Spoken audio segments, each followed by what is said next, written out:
Good morning girls. आज हम बात करेंगे return to a factor. Return to a factor refers करता है इंक्रीज द टोटल प्रोडक्ट, मतलब हमारा टोटल प्रोडक्ट जो है उसको क्या करता है, वो इंक्रीज़ करता है। जब भी फैक्टर इंक्रीज़ हो रहे हैं तो ऑल फैक्टर जो हैं फिक्स है ना। जो फिक्स फैक्टर है इट मे बी अल्टरनेटिव, है ना, तो इनको अल्टरनेटिव एक्सप्लेन किया जा सकता है। अब देखिए हिंदी में साधन के प्रतिफल।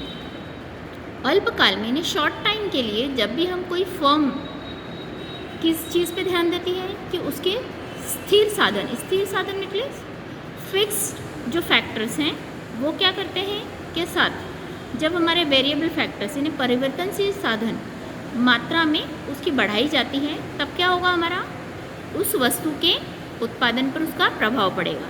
कैसे पड़ेगा, तो इसी को हम क्या कहेंगे, परिवर्तनशील अनुपातों के नियम कहा जाता है। ठीक है, मतलब अल्टरनेटिव एक्सप्लेन कहा जाता है इसको। ठीक है, अब हम बात करेंगे law of variable proportions.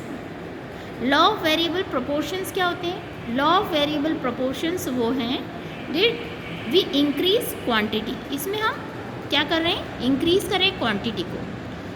One input keeping, मतलब हमारा एक ही इनपुट जो है वो हमारे फिक्स फैक्टर मतलब total product TP it means total product जो है वो इनिशियली हम इंक्रीज़ करते हैं।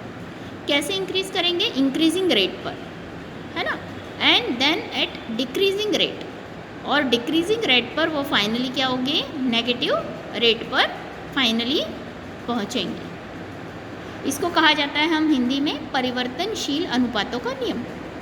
आपको सभी को पता है कि शॉर्ट टाइम में आपको पता है कि हम जितने भी हमारे वेरिएबल फैक्टर्स हैं उनको हम बढ़ा नहीं सकते हैं। क्यों? क्योंकि हमारे पास टाइम कम होता है। टाइम लिमिटेशंस होने की वजह से हम क्या करते हैं, जो भी हमारे वेरिएबल फैक्टर्स हैं इन्हें परिवर्तनशील साधन हैं उनकी हम आनुपातिक यानी रेशनल इंक्रीज़ करते हैं। मतलब रेशनली हम इंक्रीज़ करते हैं। जैसे 10% है तो हमने 10% इंक्रीज़ किया है, 20 है तो 20 किया है। तो ये अनुपात में हम जिस अनुपात में इनको बढ़ाते हैं उसी के अनुपात में इनमें वृद्धि भी होती है और कमी भी होती है। तो इसको क्या कहा जाता है, परिवर्तनशील अनुपातों का नियम। अब हम बात करेंगे इसके एजम्पशंस ऑफ वेरिएबल प्रोपोर्शंस। अब इसके हमारे पास में वेरिएबल प्रोपोर्शंस के क्या हैं, हमारे पास में एजम्पशंस भी हैं, इसकी मान्यताएं भी हैं। पहले क्या है, ये शॉर्ट रन के लिए ऑपरेट होते हैं। ठीक है, मतलब इनका टाइम पीरियड कैसा होता है, शॉर्ट होता है। One factor inputs is variable, इसमें हमारे वेरिएबल क्या होते हैं, सिर्फ ओनली किसे वन वेरिएबल के रूप में इनपुट में हम यूज़ करते हैं, वन फैक्टर ही यूज़ करेंगे। ठीक है, फिर all other factors are fixed, इसमें हमारे बाकी के फैक्टर्स कैसे हो जाएंगे, फिक्स हो जाएंगे। जब हम एक फैक्टर ले रहे हैं तो बाकी के फैक्टर क्या हो जाएंगे, फिक्स हो जाएंगे। फिर हमारे वेरिएबल फैक्टर्स जो हैं होमोजीनियस होते हैं। होमोजीनियस यानी इक्वली इफ़िशिएंट होते हैं, मतलब सभी इक्वली इफ़िशिएंट है वेरिएबल फैक्टर्स। देन फिफ्थ है law is applicable to field of production. ये लॉ जो है वो सिर्फ एप्लीकेबल होता है कौन सी फील्ड पर, प्रोडक्शन की फील्ड पर, है ना, इसके अलावा किसी दूसरी फील्ड पर ये लागू नहीं होता है। देन 6 नंबर है state of technology assumed constant during the operation this law. मतलब हमारी जो टेक्नोलॉजी है ये हमारी कैसे हो जाएगी, कांस्टेंट हो जाएगी ड्यूरिंग ऑपरेशंस के समय जब भी ये टेक्नोलॉजी है हमारी वो कांस्टेंट रहेगी। अगर हम हिंदी में बात करें तो उत्पादन में क्या होगा, हमारे कुछ साधन तो हमारे परिवर्तनशील रहेंगे और कुछ कैसे रहेंगे, स्थिर रहेंगे। फिर उत्पादन के साधनों के सहयोग से में परिवर्तन किया जाता है ना। हमारे जितने भी साधन होते हैं उसमें हम क्या करते हैं, परिवर्तन भी कर सकते हैं।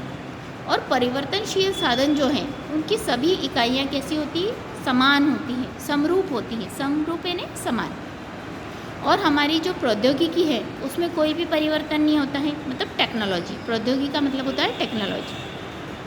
और ये नियम कैसा होता है, शॉर्ट टाइम के लिए यूज़ होता है ना, मतलब अल्पकाल के लिए।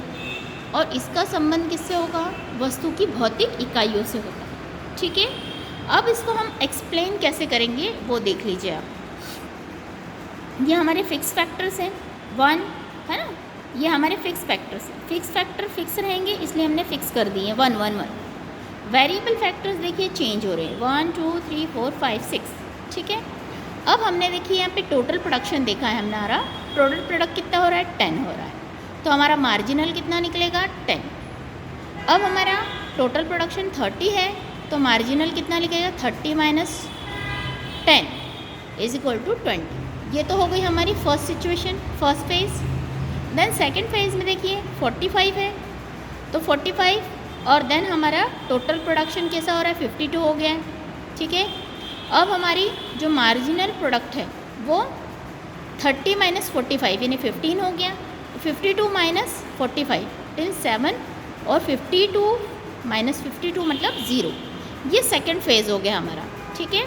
इसके थर्ड फेज़ की अगर हम बात करें तो हमारा टोटल प्रोडक्शन 48 है तो 52 माइनस 48 इट मीन्स -4। ये हमारा थर्ड स्टेज है। मतलब यहाँ देखिए हमारा मार्जिनल जो हमारी मार्जिनल प्रोडक्शन है वो एक टाइम आने के बाद में डिक्रीज़ होना स्टार्ट हो रहा है ना, जबकि हमारा जो प्रोडक्शन है वो भी हमारा क्या हो रहा है, एक समय के बाद में हमारा डिक्रीज़ हो रहा है, ठीक है।